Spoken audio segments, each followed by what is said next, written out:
Olá, turma do 7º ano, tudo bem? O nosso assunto de hoje é sobre missão francesa. Vamos ao nosso conteúdo? No início do século XIX, os exércitos de Napoleão Bonaparte invadiram Portugal. Dom João VI, rei de Portugal, com o apoio dos ingleses, decide partir para a colônia com toda a corte, transferindo assim o poder de Portugal para o Brasil. Em 1808, chega no país a comitiva real, primeiro na Bahia, logo depois no Rio de Janeiro. A sede da corte foi instalada no convento do Carmo. O prédio foi devidamente reformado e adaptado, e sua capela foi transformada em teatro e sala de concertos. Dom João VI, preocupado com o desenvolvimento cultural, trazia na bagagem todos os recursos para a transformação da nova metrópole. O rei, adaptado à nova sede do reino, quis modernizá-la. Construiu o Teatro São João em 1812, libertou o comércio, os portos, as fábricas, as tipografias e a importação de livros. Organizou Biblioteca Real, 60 mil volumes, criou o Observatório Astronômico, o Jardim Botânico e o Museu Nacional. Na Europa, o Império de Napoleão perde o poder e ele é exilado em 1814. Dom João contrata alguns artistas franceses que desejavam sair da França, pois tinham apoiado Napoleão. Nesse momento, o Brasil recebe forte influência cultural europeia, intensificada ainda mais com a chegada de um grupo de artistas franceses em 1816, encarregado da fundação da Academia Imperial de Belas Artes, inaugurada em 1826, na qual os alunos poderiam aprender as artes e os ofícios artísticos. Esse grupo ficou conhecido como Missão Artística Francesa, chefiada por Jacques Le Breton, que dirigia a Academia Francesa de Belas Artes na França. Traziam a modernização desejada pelo soberano. Vieram pintores, escultores, arquitetos, músicos, artesãos, mecânicos, ferreiros e carpinteiros. Os artistas da missão artística francesa pintavam, desenhavam, esculpiam e construíam a moda europeia. Obedeciam ao estilo neoclássico, ou seja, um estilo artístico que propunha a volta aos padrões da arte clássica greco-romana, da antiguidade e do renascimento. O artista não deve imitar a realidade, mas tentar recriar a beleza ideal em suas obras, por meio da imitação dos clássicos. Embora os brasileiros tenham reagido desfavoravelmente à invasão de artistas estrangeiros, pois se tratava de uma nova colonização cultural, esses deixaram uma profunda influência na arte brasileira, principalmente na pintura, na paisagem urbana e na arquitetura. No campo da arquitetura, a missão francesa desenvolveu o estilo neoclássico, abandonando os princípios do barroco colonial português. Grandjean e Montigny, 1772-1850, foi arquiteto e responsável pela edificação da Academia Imperial de Belas Artes. O prédio, que era localizado na Rua do Ouvidor, foi demolido em 1930, onde hoje se encontra o Museu Nacional de Belas Artes. Do prédio original restou apenas o frontão, que se encontra no Jardim Botânico do Rio de Janeiro, que fora preservado e transportado para o parque nos anos 40 por insistência de Lúcio Costa. Nicolas Antônio Taunay, 1755-1830, foi pintor francês de grande destaque na corte de Napoleão Bonaparte e considerado um dos mais importantes da missão francesa. Em 1773, ele foi aluno de Louis David na Escola de Belas Artes de Paris.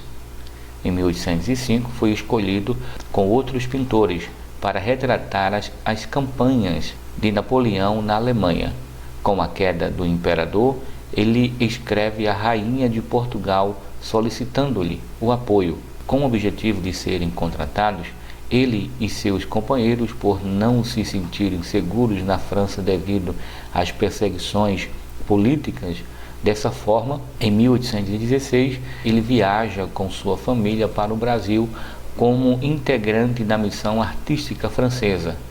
Durante os 5 anos que residiu no país, ele produziu inúmeros quadros com diversos temas bíblicos, mitológicos, históricos, paisagens e retratos infantis.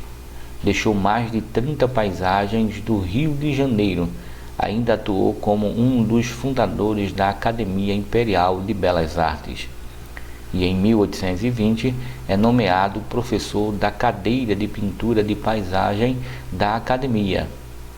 Deixa esse cargo no ano seguinte e retorna à França. Jean Baptiste, 1768 a 1848, foi chamado de alma da missão francesa. Ele foi desenhista, aquarelista, pintor cenográfico, decorador, professor de pintura e em 1829 organiza a primeira exposição de arte no Brasil. Em 1818, ele trabalhou no projeto de ornamentação da cidade do Rio de Janeiro para os festejos da aclamação de D. João VI como rei de Portugal, Brasil e Algarve. Mas é em viagem pitoresca e histórica ao Brasil, coleção composta de 3 volumes com um total de 150 ilustrações que ele retrata e descreve a sociedade brasileira. Seus temas preferidos são a nobreza e as cenas do cotidiano brasileiro, e suas obras nos dão uma excelente ideia da sociedade brasileira do século XIX. Auguste Marie, 1768-1824, foi escultor e professor francês, irmão do pintor Nicolas Antony. Além de diversas esculturas, ornamentou o Rio de Janeiro para as festas de aclamação de D. João VI como rei de Portugal, Brasil e Algarve.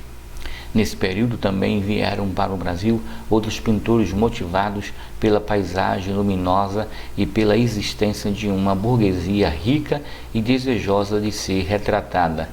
É nessa perspectiva que se situa alguns artistas europeus independentes da missão artística francesa que destacamos a seguir. Thomas Ender, 1793-1875, foi pintor austríaco, pertenceu à missão artística austro-alemã, um grupo de artistas e cientistas que acompanhava a princesa Leopoldina em sua viagem para o Brasil a fim de se casar em 1817 com o futuro imperador Dom Pedro I. Apesar de dominar várias modalidades de pintura, destacou-se como aquarelista. Acompanhou a missão científica de John Baptiste e Carl Friedrich, permanecendo no Brasil entre 1817 e 1818. Nesse período, produziu uma vasta obra de registro do que viu no Rio de Janeiro e em São Paulo. John Moritz, 1802 a 1858, foi pintor alemão que viajou por todo o Brasil durante o período de 1822 a 1825, pintando os povos e costumes que encontrou. Cursou a Academia de Belas Artes de Munique, especializando-se em desenho. Além do Brasil, visitou outros países da América Latina, documentando, por meio de desenhos e aquarelas, a paisagem e os costumes dos povos que conheceu. A ideia da criação de uma escola de belas artes veio com a família real e levou algum tempo para ser realizada. Em 1816 fundou-se a Escola Real das Ciências, Artes e Ofícios, que vai sofrendo transformações no decorrer do tempo. Passa a ser chamada de Real Academia de Desenho, Pintura, Escultura e Arquitetura Civil em 1820 e a Academia Imperial de Belas Artes em 1824. Mais tarde, o nome foi alterado para Escola de Belas Artes. Sua influência estendeu-se por mais de um século nas artes plásticas do Brasil. Deu origem ao Museu Nacional de Belas Artes, que hoje ocupa um magnífico prédio construído em 1909 por Adolfo Morales de Los Rios, no centro do Rio de Janeiro. A Academia Imperial de Belas Artes abriu seus cursos em novembro de 1826. O gaúcho Manuel Araújo Portal Alegre, depois de ter sido aluno, dirigiu a Escola de Belas Artes de 1854 a 1857. Foi professor crítico, poeta, escritor e produziu desenhos em pinturas. Fundou o Conservatório Dramático e a Academia de Ópera Lírica do Rio de Janeiro em 1837. Dedicou-se à caricatura e foi um dos seus pioneiros no Brasil, quando dirigiu a revista Lanterna Mágica em 1844 a 1857, que além do humor e da sátira, trazia conteúdo essencialmente político. Bom, é isso aí, pessoal. O nosso assunto de hoje terminou. Foi um pouco extensivo, mas foi necessário. Espero ter contribuído. Agora dê um pause no vídeo, copie o exercício em seu caderno, responda, depois tire uma foto e envie para mim. Até a próxima aula, até o próximo vídeo.